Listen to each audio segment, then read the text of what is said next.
Buenos días, estimados amigos. Revista Negocios, en su intención de ir propagando lo que es los planes y proyectos que aporten con el tema productivo, hemos decidido tener un conversatorio con los candidatos que probablemente lleguen a ocupar la alcaldía de la ciudad de Ambato. En ese sentido, empezamos con el candidato Luis Fernando Torres, quien a sus 56 años también tiene un largo recorrido en el quehacer político del país. En ese sentido, nosotros queremos saludarle y agradecerle por su tiempo para poder llevar adelante esta entrevista. Muchísimas gracias por la invitación. Será un gusto desarrollar las propuestas que tengo para el cambio de Ambato. Luis Fernando, en este sentido, sí me gustaría saber cosas pequeñas de su niñez, de su juventud y hasta el momento del día de hoy. Yo soy un ambateño que nació en esta ciudad, estudió en establecimientos educativos de Ambato, siempre he vivido en mi ciudad, tuve la oportunidad de estudiar tanto en la capital como en Inglaterra, y por mis ocupaciones tanto profesionales como políticas he podido residir también en la capital y en varios lugares, lo que me ha dado una visión más bien amplia de lo que es el mundo y de lo que pueden ser las ciudades. ¿Qué piensa usted de los emprendedores? Allí está la semilla para que se pueda crear empleo y trabajo. El emprendedor en cualquier ámbito es uno de los que más contribuye al desarrollo de una ciudad, porque el emprendedor es el que arriesga, el emprendedor no es el que consigue un empleo, el emprendedor es el que abre un camino para que otros puedan al final emplearse y tener productos que satisfagan la demanda. ¿Usted ha emprendido algo? ¿Algún negocio, alguna empresa? Por supuesto, en varias. Yo no vivo de la actividad política, yo comencé mis tareas económicas a los 17 años.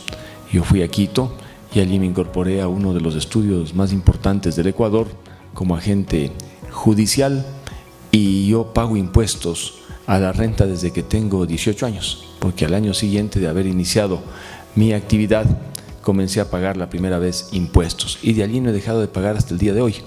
En la asamblea yo era uno de los 3 mayores pagadores de impuesto a la renta, uno de los 3 mayores pagadores de impuesto a la renta, porque efectivamente, gracias a Dios, tengo actividades que me permiten tener autonomía e independencia económica, que en política es muy importante, porque quien no tiene independencia económica por no haber generado ningún tipo de actividad propia, al final se convierte en prisionero muchas veces de los peores intereses. Yo tengo actividades relacionadas con los servicios legales, igualmente con la academia, con negocios de índole inmobiliaria y también con algunos negocios en el ámbito de la comunicación. Bueno, entremos en materia. Nosotros estamos convencidos que mantener la comunicación abierta es importante, sobre todo con el sector productivo. ¿Qué canales propone usted y cómo los va a ejecutar? Corpo Ambato, que entiendo que hasta ahora existe, fue creada cuando yo era alcalde de la ciudad. Fue una iniciativa del Banco Interamericano de Desarrollo del municipio de Ambato en mi alcaldía, y sirvió como espacio para incorporar a representantes del sector productivo dentro de un permanente diálogo sobre el desarrollo económico de Ambato. Esas iniciativas me parecen que son canales importantes para desarrollar proyectos. Es bueno conversar, pero hay que pasar también de la conversación a los hechos. Yo soy un hombre de metas, de objetivos y de resultados. Yo no puedo pasarme, por ejemplo, conversando todo el tiempo si al final no habrá un proyecto realizable.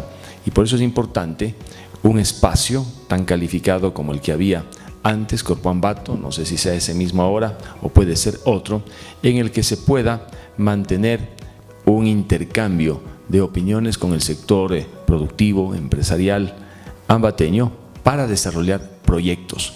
Porque yo tengo grandes proyectos para Ambato en el ámbito económico. Es que Ambato, con 19.000 negocios, cerca de $600 millones, en actividades de índole productiva y 1.600 millones de dólares en actividades comerciales, es, desde todo punto de vista, una ciudad con un inmenso potencial económico. ¿Cómo enfrentar el tema de la migración, sobre todo en el tema de trabajo, derechos humanos, estatus legal? ¿Qué es lo que se propone al respecto? Los que vienen del extranjero y particularmente de Venezuela encuentran empleo. En mis visitas a varios sectores ciudadanos encuentro que unos están, por ejemplo, en el mercado mayorista ayudando a cargar los quintales de papas, en otros lugares trabajan en restaurantes, muchos inclusive conocen de cocina, he visto que algunos son inclusive académicos, otros han abierto sus propios negocios. Y yo creo que con ese tipo de ciudadanos no hay problema porque están incorporados a la actividad económica. El problema es de aquellos que, no teniendo en la práctica ningún tipo de calificación, no tienen un ingreso y engrosan las filas de los pobres de la ciudad de Ambato.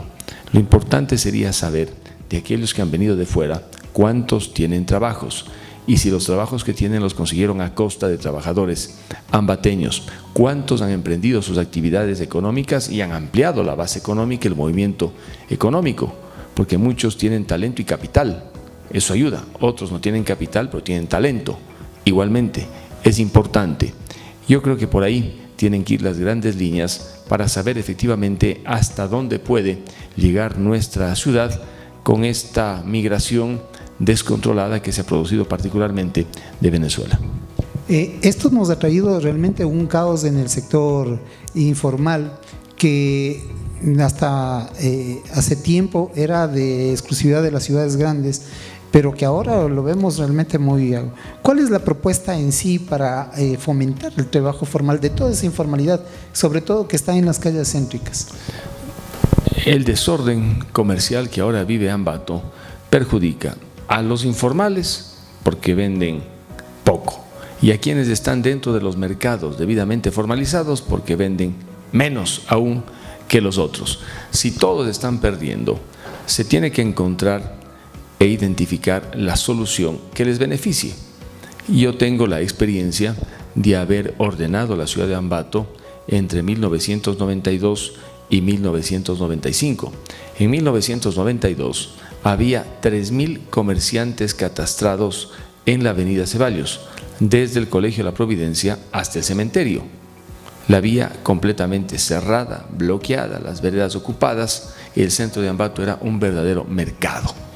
Tomé la decisión de trasladar a esos 3.000 comerciantes, unos al centro de comercio ferroviario, que yo mismo lo habilité y lo incorporé como una de las soluciones, otros a Ecuador Soberano, en las inmediaciones del mercado mayorista. Ninguno de los 3.000 perdió su puesto de trabajo. Todos lo conservaron, pero en lugares ordenados. Hoy por hoy, Ecuador Soberano es el primer mercado en el centro del país en textiles. El centro de comercio ferroviario es igualmente un mercado muy potente en la venta de ropa. Pero no solamente logré lo que le digo, también con la construcción de la Plaza Santa Clara en Izamba, logré desplazar a todos aquellos que vendían en las inmediaciones de la Plaza 1 de Mayo.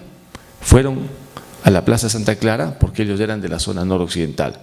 Y los que en la calle 5 de Junio estaban vendiendo zapatos en la vía pública fueron trasladados a la Plaza Juan Cajas, y la Plaza Juan Cajas comenzó a tomar fuerza y ahora es el principal mercado de zapatos en el centro del país. Eso lo hice en menos de 3 años y lo hice con muchísima visión, con un equipo de primera que conocía la realidad de los comerciantes y con mucha decisión y carácter. No hubiera podido hacer esto cualquiera otro. El traslado de los 3.000 comerciantes de la avenida Ceballos fue voluntario en una parte y en otro tuve que aplicar la fuerza disuasiva local para que entendieran que tenían que salir, que la avenida Ceballos no podía ser un mercado con carpas. Así era Ambato en 1992. Luego de haber hecho este gran proceso, inmediatamente inicié la construcción del viaducto Yahuira, que lo inauguré en 1999. ¿Por qué el viaducto Yahuira fue una obra vial tan importante? porque habiéndose despejado la avenida Ceballos, el viaducto Yahuira era la vía para conectar a los que estaban en la avenida Ceballos hacia la zona alta o de la zona alta hacia la zona baja. El cambio que vivió Ambato en esos años es, diría yo, ejemplar, porque ninguna otra ciudad ecuatoriana pudo beneficiarse de una acción tan decidida para ordenar el comercio. ¿Qué tengo previsto para lo futuro? Primero, se tiene que saber cuántos de los informales son ambateños que vienen de comunidades indígenas, campesinas y ocupan la vía, y cuántos son de aquellos que trafican con la vía pública y van de ciudad en ciudad. Un día están en Ibarra, otro día están en Saquicilí, otro en Latacunga y otro en Ambato. Porque hay algunos que se dedican a traficar con la vía, se adueñan de la vía, les interesa el desorden porque venden el espacio. Conmigo eso no va a suceder. El momento que se sepa entonces de dónde vienen, cuántos son, habría que aprovechar los puestos disponibles en mercados. Existe en promedio cerca de unos 1000 puestos disponibles. Entonces hay soluciones y yo las quiero encontrar, porque la mujer indígena que viene con un canasto de mora a vender un día a la semana y tiene que regresar a su comunidad con golpes, sin el canasto de mora porque le quitaron y pagando alguna multa de tránsito, es una mujer que a su retorno va a llorar con sus hijos porque no tuvo el ingreso, y eso perjudica a Ambato. Pero igualmente, quienes están dentro de un mercado y no venden, pasa lo mismo. Entonces la solución es integral para resolver este problema que hoy por hoy es un problema crítico en Ambato. Sabemos que el sector de la construcción es un sector muy importante y muy dinámico. ¿Cómo vamos a trabajar con ellos? La pregunta sería, ¿qué propuesta se trae para incentivar al sector productivo de la construcción? Mire, primero que no tengan que pasar por el viacrucis de trámites por el que ahora pasan para poder aprobar un proyecto de construcción. Conozco que algunos que quieren construir proyectos importantes tienen que esperar 8, 9, 10 meses con trámites que van, con trámites que vienen. Yo aspiro que alguien que quiere desarrollar un gran proyecto en 1 o 2 meses tenga todos los papeles en regla para que inicie la obra, invierta en Ambato. Si es un proyecto que tiene carácter social en materia de vivienda, yo haré lo que normalmente se hace en la ciudad de Guayaquil. El municipio se incorpora en una gran alianza con el sector privado a habilitar los espacios para que el sector privado invierta en viviendas de interés social, cosa que no se ha hecho hasta el momento. Yo quiero que el municipio sea aliado de todo aquel ciudadano, de toda aquella empresa que con su inversión al final genere empleo y trabajo y mueva la economía local. Ahí tengo una pregunta. En el tema de las alianzas estratégicas público-privadas, puntualmente con el tema de vivienda de interés social, ¿cómo se pensaría operativizar eso? No, yo no quisiera hacer una alianza público-privada.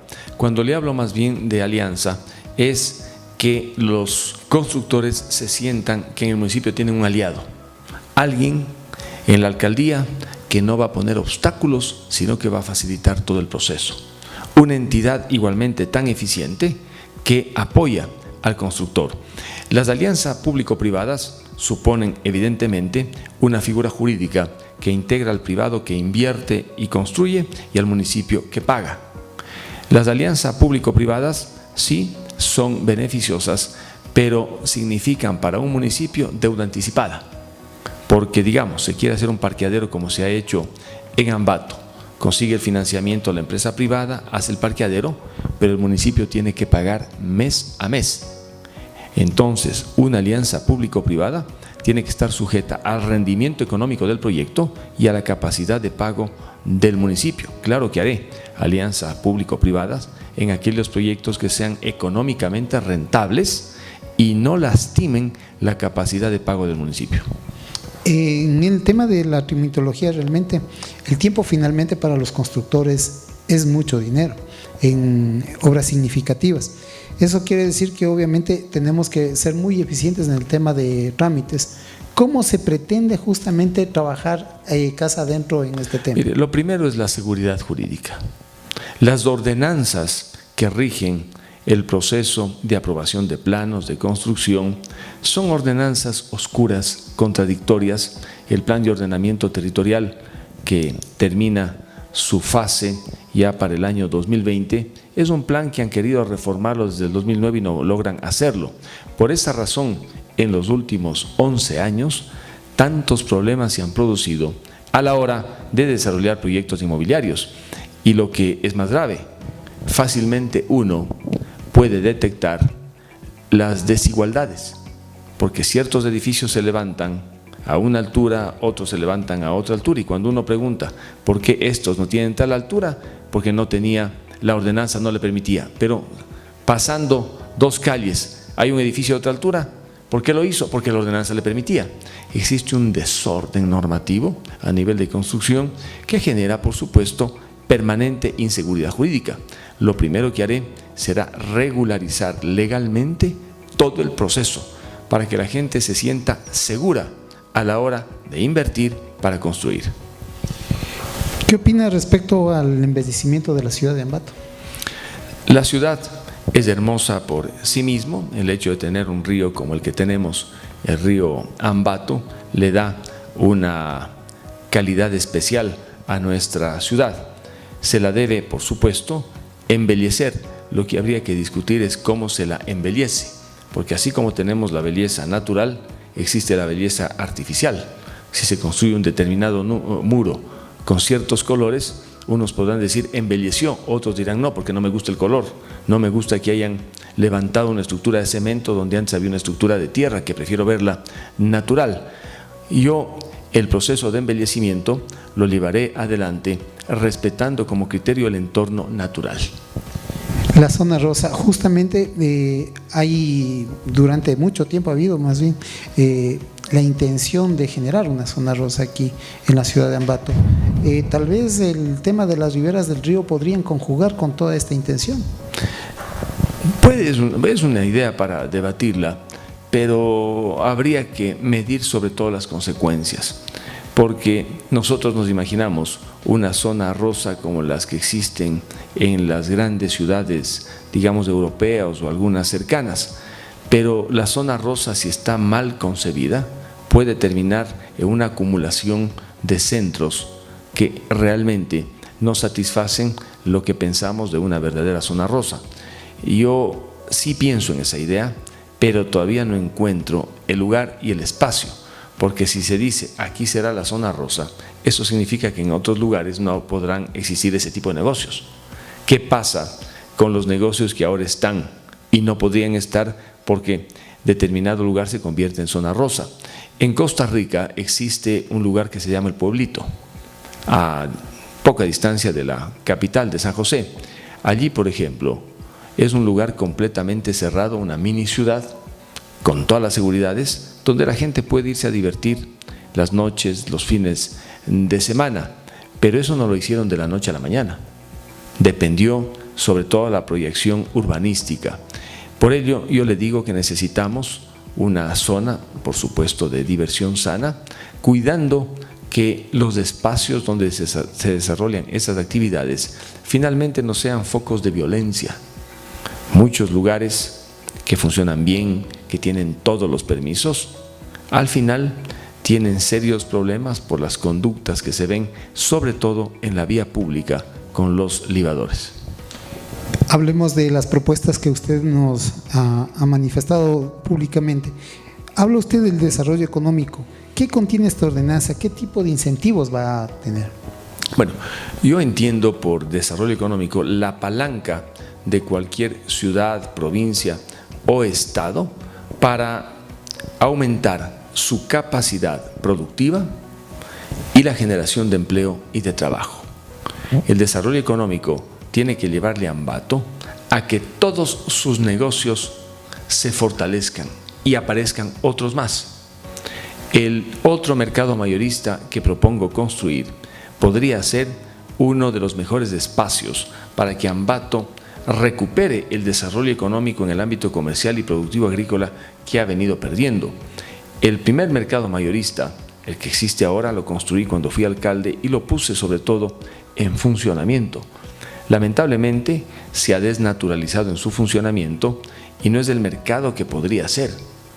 Y por esa razón, el nuevo mercado que propongo construir en la zona noroccidental en 2 etapas, una primera en el sector de San José del Pisque para ciertos productores y la segunda en Unamuncho como un gran centro de transferencia, tiene que convertirse en uno de los ejes para que la producción y la comercialización se conecten y finalmente se produzcan tales beneficios para la ciudad por el movimiento económico, porque los que van a estar allí para comprar no son necesariamente ambateños, o si son ambateños que van a vender a otros, lo que significa ingreso de recursos a la ciudad. Mientras más se invierte en Ambato, mejor. Ambato aporta al Producto Interno Bruto no petrolero alrededor del 2.5%. Es un aporte significativo entre las ciudades del centro del país. Deberíamos nosotros tener tal crecimiento para que ese aporte en los próximos 4 años por lo menos suba a un 3%. ¿Qué sucede si eso ocurre? Que en Ambato habría más movimiento económico y más generación de puestos de empleo y trabajo. En ese sentido, el Producto Interno Bruto de la provincia como tal realmente anda muy buenos pasos, muy superior al Producto Interno Bruto del país. Realmente eso es un gran reto. Pero ahí nace justamente una pregunta: ¿cómo sostener el tema del Producto Interno Bruto creciente? Debemos garantizarles a todos los que generan acumulación económica que lo sigan haciendo. Si los artesanos del cuero, del calzado, se ven limitados en su capacidad para producir, porque de acuerdo con el uso de suelo el municipio les dice que donde están no pueden estar y tienen que trasladarse a otro lugar, con ello simplemente se debilita la posición productiva que tienen, porque ¿cuánto le cuesta a un artesano dejar el lugar donde trabaja, donde generalmente suele estar su casa, para ir a otro lugar y desplazar la actividad económica? De la misma manera, otro tipo de negocios y actividades necesitan que el municipio de Ambato sea uno de sus grandes aliados. En el tema de las carrocerías, allí se da trabajo a ambateños, a tungurahüenses. Sin embargo, por la despiadada competencia de los vehículos que ingresan de la China, nuestros carroceros cada día pierden más, o no ganan lo que deberían ganar, o no aportan lo que podrían aportar. Allí el municipio tiene que asumir un liderazgo para defender, sobre todo, nuestras actividades ante aquellas otras que suponen más bien egreso de recursos económicos.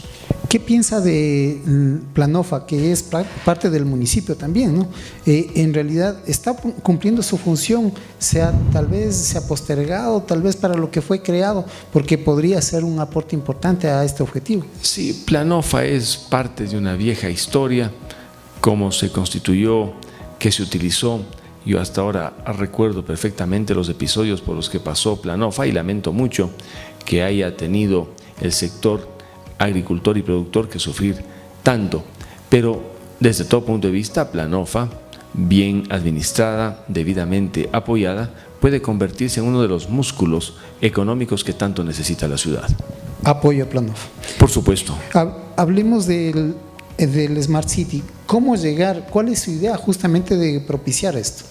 Mire, debemos mirar las experiencias que han funcionado. En Guayaquil es donde mejor ha funcionado el desarrollo de la ciudad inteligente o Smart City, pero no fue de un día para el otro. Hoy por hoy, la ciudad, el puerto principal, está debidamente conectado con internet de primera y en los espacios públicos existe el acceso para que la gente pueda efectivamente comunicarse. Pero una ciudad inteligente no solamente es la que tiene puntos de internet de acceso al público. Una ciudad inteligente también es aquella en que sus operaciones están debidamente interconectadas y digitalizadas en el transporte público, por ejemplo, a la hora de reservar un lugar para parquearse, y también en el sistema de educación público. Por ejemplo, en Guayaquil, gracias a que esta ciudad tiene uno de los mayores desarrollos digitales y de interconexión, desde el propio municipio se desarrollan proyectos de orden educativo urbano, que precisamente es lo que yo quiero hacer. Y en mi plan está un proyecto para mejorar las destrezas de tantos jóvenes que, pudiendo ser emprendedores, no lo son, de tantos jóvenes que, pudiendo encontrar un trabajo, no lo encuentran. Pero todo ello pasa por un proceso de educación digital que solamente es posible con una ciudad inteligente, con un Smart City. Respecto a este tema, Sao Paulo, por ejemplo, en 1985 empezó un proceso para recién ser declarado en el 2013 una ciudad digital. Realmente son procesos muy largos que hay que apostarlo a largo plazo. En ese tema, por ejemplo, aquí puntualmente, también depende mucho de la gente, el tema de la cultura. La demanda hay, ¿sí? Pero cómo justamente meterle a toda esa gente para que justamente utilicen todos estos servicios. Bueno, hoy por hoy toda la gente tiene su teléfono celular. El problema es básicamente de la calidad del internet al que uno puede acceder. En las zonas altas y periféricas de Ambato, en los campos, solamente una operadora telefónica da un servicio a medias, lo que significa que en esos lugares nadie puede comunicarse por el internet. En la zona urbana la situación mejora, pero tampoco es la mejor, porque todavía tenemos en varios espacios urbanos de Ambato una señal de las operadoras baja. Lo importante entonces es ver cómo están las operadoras sirviendo a la ciudadanía. Lo segundo, que los puntos de acceso a internet gratuito que el municipio acondicione estén tan diversificados que los ciudadanos de cualquier lugar puedan hacerlo. Se intentó en Ambato colocar estos puntos en el parque 12 de noviembre y en algún otro parque, pero no toda la gente está allí, la gente está en otros lugares. En ese sentido también este proceso ya empezó, el tema del GIS ya está desarrollado hasta cierto punto. ¿Usted conoce hasta qué punto realmente la municipalidad ha avanzado en este tema? Tengo alguna información, lo que se publica en la página web, pero me parece que es insuficiente, que el desarrollo pudo haber sido más alto. Usted habla también de la universidad digital. Explíquenos de qué se trata. Sí, la universidad digital es un proyecto local municipal para que se trabaje con las universidades de Ambato y se pueda generar un proceso de educación y capacitación fundamentalmente en negocios, en emprendimientos, para todos aquellos que quieren, como decía, emprender o conseguir un trabajo con alguna calificación. La universidad urbana no suplantaría las universidades que ahora existen, sería un simple complemento para todos aquellos que en una ciudad tienen que ser recursos humanos con formación elemental en temas de emprendimiento y en temas de negocios. Explíquenos, dentro del programa usted habla de la cotidianidad. ¿A qué se refiere con este círculo de red de venta? Sí, lo de la cotidianidad significa que en el caso de productores agrícolas, por ejemplo, que normalmente están en la ciudad, generar un espacio tan agradable para que la gente también les compre en los lugares y en los días en los que esto no implique una competencia con los otros que están, por ejemplo, dentro de los mercados. Normalmente esto se ve en varias ciudades europeas. A un momento dado, en un lugar, se realizan unos tipos de comercio que no duran más allá de 2 o 3 horas y permiten que puedan comercializarse cierto tipo de productos. Otros pueden ser inclusive artesanales. Entonces, ese círculo de la cotidianidad lo que va a permitir es que aquellos que quieren vender lo que han producido tengan un espacio adecuado donde hacerlo. Es trabajar sobre la propuesta también de la ampliación de los mercados que se quiere proponer también, ¿no es cierto? Bueno, sí, como le decía yo, los mercados de Ambato fueron diseñados hace más de 70 u 80 años. Son estructuras del siglo pasado, estructuras que encierran dentro de sus paredes a los comerciantes y no hay un contacto ni siquiera de vista y por esa razón es que no funcionan como todos esperaríamos. Los mercados modernos son diferentes. En el sur de Italia, ¿uno qué mercados encuentra? Mercados en los que hay conexión de vista, mercados mucho más cercanos al ciudadano. No se puede, por supuesto, cambiar los mercados que ya existen en el centro de Ambato, pero los nuevos que se hagan, espero que sean mercados modernos, contemporáneos, que no sean una especie de prisiones para quienes están dentro, alejándolos de quienes demandarían los productos que ellos venden si tuvieran un mejor contacto, sobre todo de vista. La construcción de un centro de convenciones, ¿a qué responde esto? El centro de convenciones responde al hecho de que tenemos nosotros tanto que exhibir, tanto que presentar, que se convierte en un punto necesario para el desarrollo de Ambato. Lo que habría que ver es el monto del centro de convenciones. Si el monto es tan alto, habría que pensar dos veces. Conozco que hay algún proyecto en la municipalidad para el centro de convenciones cuyo costo supera fácilmente los 35 millones de dólares. ¿Lo hacemos o no? Porque eso significa endeudamiento. O más bien se aprovechan otros lugares para desarrollar varios espacios de exhibición en Ambato. ¿Qué piensa usted del centro de exposiciones PROA? Cuando yo estuve en la alcaldía, se hizo PROA y lo hizo un empresario privado quiteño. Colocó su capital y corrió el riesgo. Cuando habló conmigo, hasta ahora me acuerdo que me dijo: mira, quiero venir a Ambato a hacer esto. Yo le dije: perfecto, el municipio te da todas las facilidades. Espero que tengas éxito. No tuvo éxito. Era un lugar ideal para exhibiciones, pero fracasó. Y esa iniciativa tan importante que hubo en la década de los 90 podría, por supuesto, replicarse actualmente si hubiera alguien que quiera invertir, correr el riesgo y tener el éxito que no se tuvo en la década de los 90 en este proyecto tan importante como PROA. Quizá ese hueco se quiere tapar con el tema del centro de convenciones, ese hueco que se ha generado, una necesidad que está ahí. Está ahí, por supuesto. El asunto es dónde se lo hace y cuánto cuesta. Yo quisiera que el centro de convenciones no lo financiara exclusivamente el municipio. Allí quisiera que hubiera una alianza público-privada para que el sector privado local, preferentemente, y si no es el local, el nacional, invierta en la construcción del centro de convenciones e inclusive lo opere con los niveles de eficiencia que normalmente tiene el sector privado, porque yo prefiero una administración de este tipo de centros productivos por el sector privado antes que por una dependencia municipal. Se ha hablado mucho del tema del municipio que ha bloqueado realmente que se hagan eventos públicos masivos, grandes, de talla internacional.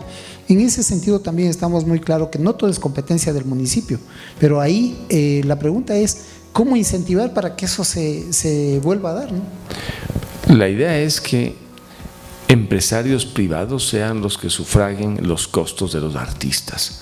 Yo no concibo que el municipio sea el único y el primero en financiar a los artistas que llegan a la ciudad, porque está financiando con los impuestos que usted, yo y quienes nos ven pagan. Y yo no creo que pagamos nuestros impuestos para que se financie a un artista, y si es de extranjero, un artista que se lleve ese dinero fuera del Ecuador, cuando bien podría el empresario de los espectáculos privado traer al artista, el municipio le da todo tipo de facilidades y el dinero se queda en Ambato, el dinero de nuestros impuestos. ¿Qué alcance tiene el paso lateral suroccidental? Bueno, es una obra que ya se encuentra diseñada, es una obra que la construiría el Ministerio de Obras Públicas y el municipio de Ambato tendría que establecer el derecho de vía. Yo tengo la experiencia de haber impulsado el actual paso lateral de Ambato y de haberlo hecho en condiciones muy difíciles, hasta que finalmente se contrató y se construyó. El nuevo paso lateral es una vía muy importante porque va a unir a Huachi Grande con la zona alta de Pilauín. Con esa vía, los vehículos que quieren cruzar para Guaranda, para ir a Guayaquil, ya no tendrían que hacerlo por Huachichico, lo harían por la parte posterior. Los que ingresan a su vez a Ambato y no quieren llegar a la ciudad, sino que tienen que salir a Riobamba o al oriente, lo harían por esa vía, desde Pilagüín hasta Huachigrande. Es una vía que cuesta aproximadamente unos 40 millones de dólares, no es una cantidad descomunal, el Ministerio de Obras Públicas puede financiarla, pero para que se haga se necesita del liderazgo, la decisión y el apoyo de quien sea alcalde de Ambato, porque si eso no existe, la obra no se hace. El desarrollo de la certificación municipal, ¿de qué se trata La idea es que el municipio pueda dar una certificación sobre diversos emprendimientos, pero como incentivo. Eso significa que se certifica un negocio, una actividad, cualquiera que ésta sea, que cumple ciertos parámetros que la ciudad fija, y la ciudad le certifica y le dice: el municipio certificó que este negocio cumple los parámetros que hemos establecido, y por lo tanto se le da un incentivo. Es una especie de marca adicional para su credibilidad y para su fortaleza en la actividad económica. También vi dentro de las propuestas que estaba el desarrollo de una marca ciudad. Sí, México tiene, por ejemplo, una marca ciudad, Ambato no la tiene, y deberíamos pensar en que exista la marca de la ciudad, porque con esa marca los negocios que se desarrollan en Ambato ganan, porque la marca fortalece su posicionamiento. ¿El desarrollo de esta marca en manos de quién estaría? ¿Total del municipio o sí, cómo se haría? Con los sectores productivos, con los sectores inclusive culturales, porque la marca no solamente puede tener una incidencia económica, tiene que tener también una incidencia cultural, pero la idea es que el municipio lidere la marca Ambato. ¿Cómo se va a mejorar la sostenibilidad financiera? El municipio tiene un presupuesto de cerca de 162 millones de dólares. Es el presupuesto del 2018 que se encuentra prorrogado. Ingresos propios, es decir, los que genera la ciudad, no pasan de los 45 millones de dólares. Y uno de los componentes más importantes dentro de esos 45 millones de dólares es lo que se recauda por las fotomultas de los radares, lo cual es realmente curioso. El gasto corriente municipal bordea aproximadamente los 48 millones de dólares. Ello significa que al municipio le falta algo para financiar completamente su gasto corriente, y eso lo toma de las transferencias que envía el gobierno. El gobierno envía, digamos, unos 47 millones de dólares, 2 de los cuales financian gasto corriente y los 45 para obras. Esa es la composición del presupuesto municipal primario. Entonces, si uno analiza ingresos propios versus gastos propios, casi la situación está al mismo nivel. No queda nada de los impuestos y lo que pagamos nosotros para hacer obras. Las obras se hacen con las transferencias del gobierno para inversiones de capital, 45 millones de dólares. ¿Dónde está el resto para hacer obras? Es deuda. Es deuda, saldo caja bancos, y yo lo que quiero es fortalecer las finanzas municipales que se han debilitado, porque pudieron haber estado mucho mejor con un manejo financiero impecable.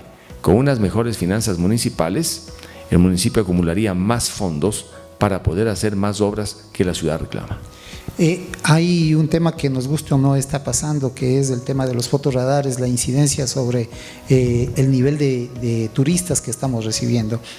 Puntualmente, ¿qué vamos a hacer sobre este tema? Mire, yo soy el único candidato que ha tomado el toro por los cuernos y ha dicho las cosas directamente. Yo voy a demandar la nulidad del contrato de fotorradares, voy a exigir en la demanda una indemnización de la empresa concesionaria privada, y lo haré fundamentándome en el informe del Procurador General del Estado. Yo no me voy a inventar nada que no haya dicho el Procurador General del Estado sobre las causales de nulidad del contrato. Tiene que terminar ese contrato por varias razones. La primera, en 4 años se ha recaudado 37 millones de dólares. De ellos, 20 millones de dólares han sido transferidos a la concesionaria privada y el municipio se ha quedado con 17 millones de dólares. El 2018, de 100.000 multas impuestas, 47%, 47.000 tuvieron inconsistencias, fueron dudosas. Solo 53.000 dijeron que eran válidas. Habrá que ver si todas fueron válidas. En medio de ese escenario, no puede Ambato seguir con este contrato. Tiene que ser terminado. Y el control en las vías lo asume el municipio, como lo hace el de Guayaquil, como lo hace el de Quito. Pueden ser cámaras especiales, pero no para recaudar, sino para prevenir y disuadir, porque los fotorradares en Ambato están cumpliendo una función exclusivamente recaudadora, cuando la función debería ser preventiva, disuasiva. De acuerdo, en ese sentido, retiramos los fotorradares.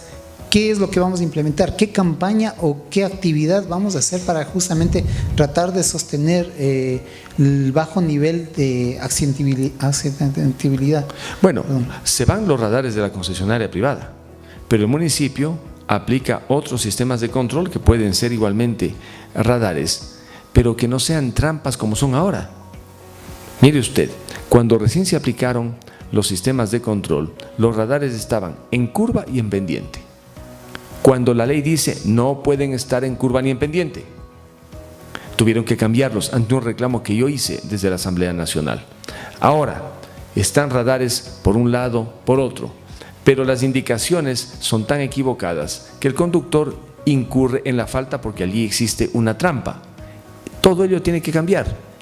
Si el municipio se hace cargo del control de velocidades, ubicaría donde tiene que ubicar para advertir al ciudadano la velocidad máxima. Y claro, si alguien se excede, si el límite máximo es de 50 y pasa a 80 kilómetros por hora, la sanción tiene que ser la más drástica. Pero si el límite máximo es de 50 y va a 55, 56, 53, no puede estar sujeto a las sanciones que se establecen. Tiene que haber un margen de tolerancia para evitar los abusos. Se propone también la creación del geoparque de Pilisurco. ¿Qué connotación va a tener esto?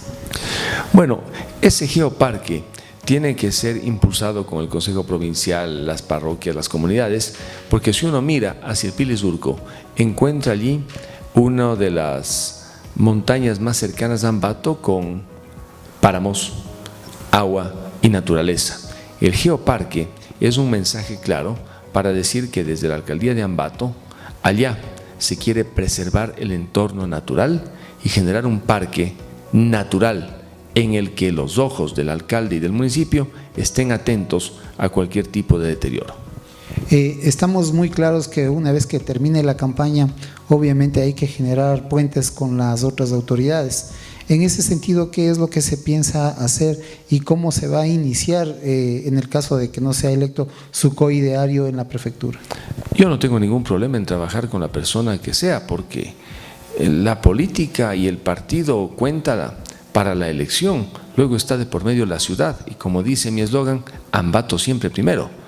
A través de los proyectos que deban desarrollarse, yo arrimaré el hombro en lo que tenga que hacer el Consejo Provincial y espero que pase lo mismo con quien asuma la prefectura, con los proyectos que voy a impulsar.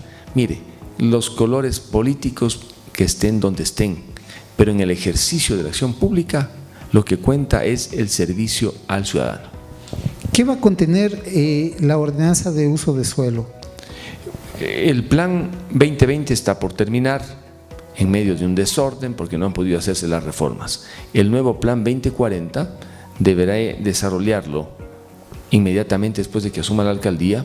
Yo espero que ese plan 2040 pueda estar listo en no menos de unos 6 meses. Ese plan va a dirigir el desarrollo territorial, espacial y finalmente el desarrollo económico de Ambato. Y claro, como esa no será una tarea exclusivamente mía, sino de todos los sectores, se abrirá una gran participación de la ciudadanía y de expertos para que Ambato tome el rumbo que tiene que tomar. Lo que no voy a permitir es que vengan algunos de esos técnicos que llegan de otros países o de otras ciudades y desde el escritorio comienzan a inventarse regulaciones que perjudican a Ambato porque no conocen su realidad.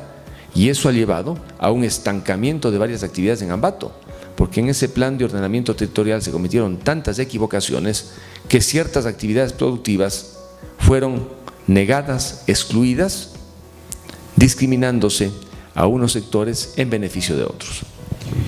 Bueno, creo que hemos evacuado la mayor cantidad de preguntas que tiene que ver con el sector productivo. Yo quisiera agradecerle y decirles a los ambateños que de una u otra manera nosotros creo que tenemos buenos candidatos, estamos a puertas de las elecciones, queremos agradecerles sobre todo por su tiempo, sabemos que hoy la agenda es muy complicada y sobre todo, desearle suerte, porque en realidad la suerte suya es la suerte de todos los ambateños y de toda la gente que vive en la región central. Le agradezco muchísimo y también yo le expreso mi felicitación por el emprendimiento que usted ha desarrollado con la revista Negocios, que constituye un aporte informativo e intelectual importante para informarnos y para conocer más de la realidad económica y empresarial de Ambato. Gracias.